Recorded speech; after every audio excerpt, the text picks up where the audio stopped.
तिरंगा प्रेमी के नाम से पूरे विश्व में जिनका नाम है। अभी 15 अगस्त आ रहा है।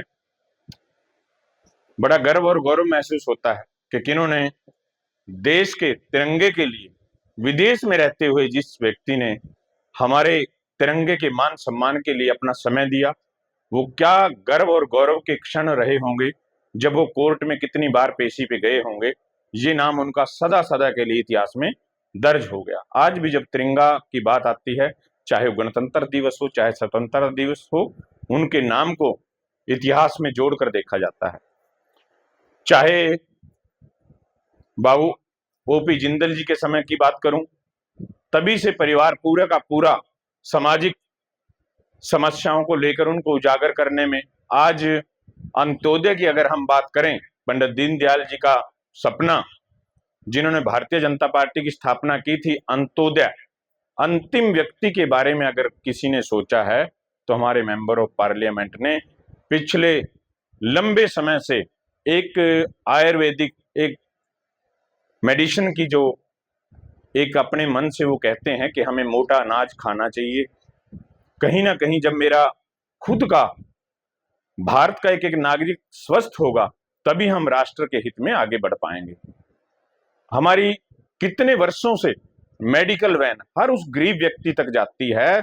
जो जिसके पास किराया तक शहर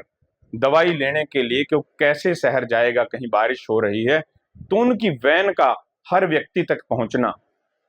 डेवलपमेंट के क्षेत्र की अगर मैं बात करूं तो वो ऐसा कहते हैं कि 10-20 लाख 50 लाख के रोड की अगर बात नहीं करनी है, जो करोड़ों के प्रोजेक्ट हैं उसमें उन्होंने अपना योगदान दिया है।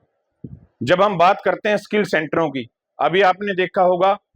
कितना एक पूरा हरियाणा के लोग हमारे स्किल सेंटर पे आए, कितने बच्चों ने इसमें फॉर्म भरा और कितने बच्चों का उसमें सिलेक्शन भी हो गया। वो ऐसे व्यक्ति हैं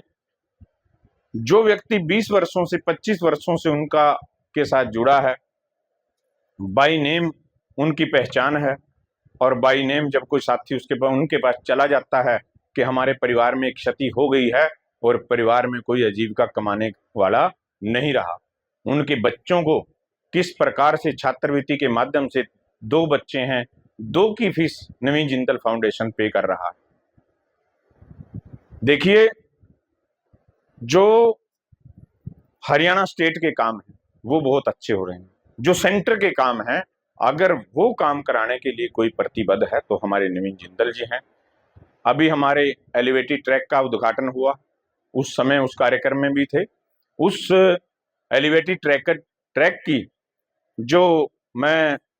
श्रेय जिनको दूंगा, 2 व्यक्ति उसमें, माननीय मनोहर लाल खट्टर जी और हमारे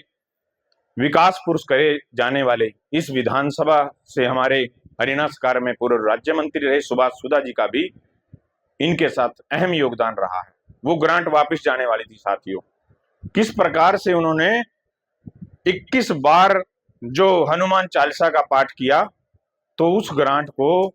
किस तरह से भगवान का नाम लेते उसको यहाँ नहीं जाने दिया। और आज इतना बढ़िया, जब हम एलिवेटेड ट्रैक से शाम को ट्रेन जाती है तो मेरे थानेसर के लोगों को लगता है कि हम कहीं लंदन और जापान में तो नहीं बैठे हैं, इतनी सुंदर व्यवस्था आपके बीच में की है।